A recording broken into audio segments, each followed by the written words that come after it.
Beleza? Agora vai ser quem? Vai ser... Pode ser... Você? Pode ser. Ou você também. Tá?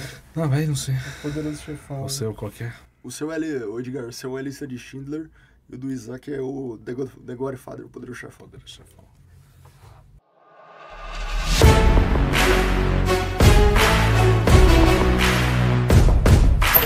Fala pessoal, seja bem-vindo ao Autoridade Cinema. Hoje vamos falar de um filme muito legal, que é Poderoso Chefão. Hoje comigo, Isaac. Bom, estamos aqui hoje para falar desse clássico do cinema e temos aqui como convidado hoje o Luiz, curador do Museu da Imagem e Som, MIS aqui de Campinas. E quero falar que Poderoso Chefão, para mim, ele é um grande clássico do cinema, porque é um filme irretocável. Eu acho que tudo no Poderoso Chefão funciona muito bem. O roteiro, as atuações, é um conjunto onde tudo deu certo e eu acho que esse é o elemento que faz esse filme um clássico, né? Considerado aí, por muitos, está em várias listas como um dos melhores filmes de todos os tempos, né? E eu acho que, de fato, é isso mesmo.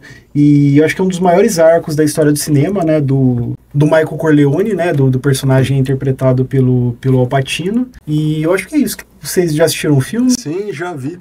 Aliás, eu tive a felicidade de ver esse filme no cinema. Então, vira uma experiência, assim... Pra quem é cinéfilo, até pra quem não, é uma experiência assim, inesquecível. Uma coisa mágica, assim, tipo... E eu acho que dentro da história do cinema, esse é um filme que tem uma maior quantidade, ou um dos maiores, né, de cenas, assim, icônicas, né, que marcaram tanto, né, pra história da sétima arte. A festa, o atentado, o hospital, o bar, a Itália, a explosão, né, enfim, o batizado, então, a cena final, que é uma cena tão minimalista, mas ao mesmo tempo, assim, tão marcante e até inesquecível, né.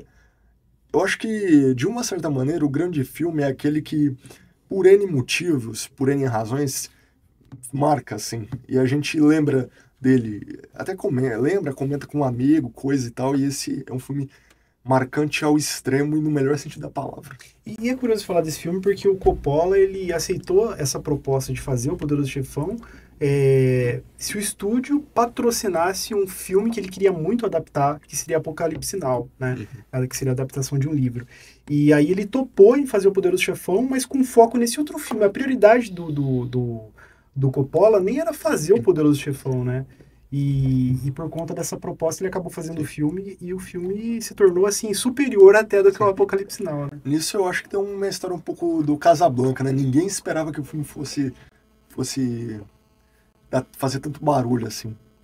E é interessante, né? Porque o Marlon Brando, que sempre que as pessoas falam sobre o Marlon Brando, todo mundo remete ao Don Corleone. Mas ele não era o primeiro ator a ser escalado. Teve muitos outros atores que foram sondados para fazer esse personagem.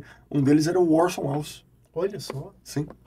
Nossa. Aliás, o Poderoso Chefão, eu vou contar aqui uma parada mais engraçadinha, que muitas pessoas pensam que o Poderoso Chefão é o Marlon Brando e não o Al Pacino. Porque, não, tem essa transição, né? Que no início é o Marlon Brando, mas no filme é o Al Pacino. Tanto que no segundo filme o Marlon Brando não aparece, nem em flashbacks. Sim. É porque ele morre no primeiro, Sim, né? mas ele nem em flashbacks. E até a parte engraçada, que muitas pessoas quando ouvem falar do Frankenstein, vem Frankenstein online, pensam que o Frankenstein é a criatura, é o médico. É quem cria ele. Quem cria ele. Então Mas o legal do Poderoso Chefão é a história da família, né? Como eles, tipo, mais que eles sejam bandidos, tudo, mas família é família, né? E você vê as brigas entre eles. Tem uma cena que eles estão comendo, né? Aí daqui a pouco ele faz uma pergunta pro rapaz o Corleone lá. Ele fala que vai pro exército. Aí o cara fica bravo com ele. Mas você vai pro exército, não falou nada pra família. Daqui a pouco a filha já tá brigando com ele, sai na porrada. Aí volta ao normal de novo. Cara, família italiana pura, né? Tipo, essa cena é fantástica. Sim. A irmã do cara lá, o cara traz um cara pra ela namorar o cara, pra casar o cara. Nossa, um negócio muito louco. O filme é maravilhoso. Não, e o interessante, assim, que eu acho que do arco do personagem que é muito curioso, né? Porque a gente é apresentado pra gente um Michael Corleone no começo do filme, né? O Al Pacino aí dá um show de interpretação. Que ele é um personagem, assim, que ele absolutamente não tem nada a ver com o Michael Corleone do desfecho do filme, né? Ali a gente tem uma transformação muito grande, muito complexa de personagem, né? E no começo do filme a gente não imagina como que aquele personagem poderia assumir os negócios da família, né? E no final do filme, de fato, ele assume e a gente enxerga ali o Poderoso Chefão. É muito curioso isso.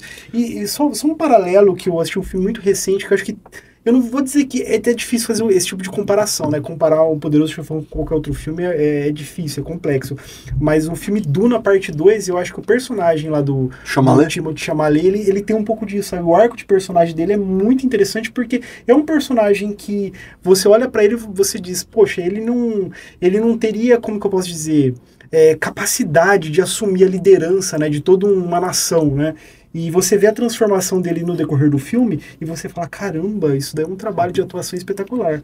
E você tira isso, por exemplo, no primeiro, ele tá mais solto, né? Tá uma cara mais feliz. No segundo e terceiro, o rosto dele já muda. Você fala a feição dele muda. Não, sim. Do Michael, né? Ah, Michael. sim, não, aí o segundo filme, ele é como se vendesse a alma por diabo. Nossa, ele já era, tipo, e o terceiro, então, ele tá mais com um rosto horrível. Então quer dizer que Al Pacino, esse cara merece vários Oscars, porque esse cara é fantástico. A atuação dele é brilhante. Eu posso comentar de duas cenas do filme que são marcantes pra mim, e as duas abordam a violência. A diferença é que numa tem mais sutileza e na outra é zero sutileza.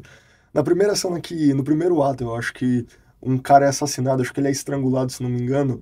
Aí os integrantes da máfia de oposição, entre aspas, mandam um peixe pra família do Corleone. Aí outro cara fala, é uma mensagem siciliana, significa que o sujeito lá virou comida de peixe. Verdade. Obrigado, que é brilhante. Sim.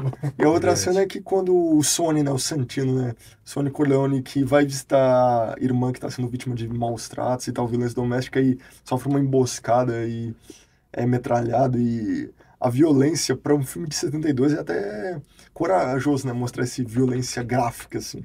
E o interessante também, eu só não lembro se é no 1 ou no 2, acho que no primeiro, ele tem uma cena com o pai dele, né? Sim. E os dois têm um diálogo muito forte, tipo, ele falando de família, ele fala, família é tudo. Então, pra ele, a família é tudo. E passando pro Mike, fala, família é tudo. Tanto que o Mike tenta fazer o que o pai fazia, né? Reunir todo mundo, ser mais família. Eu acho essa cena brilhante também do Poderoso Chefão. E eu acho que o Poderoso Chefão, assim, o desfecho dele é um dos grandes desfechos da história do cinema, né? Porque todo mundo ali tentando intimidar, né, o novo Poderoso Chefão, né, o que vai assumir os negócios da família.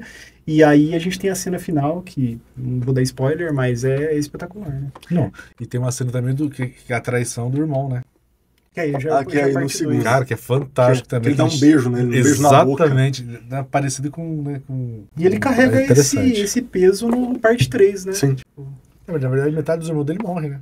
É que eu acho Só que fica viva a irmã, se eu não me engano. A parte 3 é a resignação dele, entre o processo de resignação.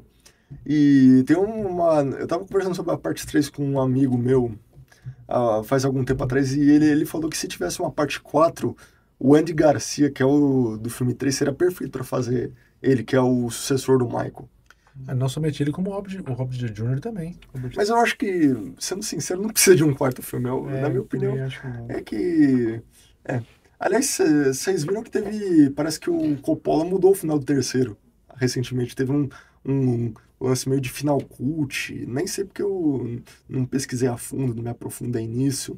Mas enfim, vocês ficaram sabendo desse rolê, desse lance. Sim. Quero assistir. Não vi, mas eu quero assistir.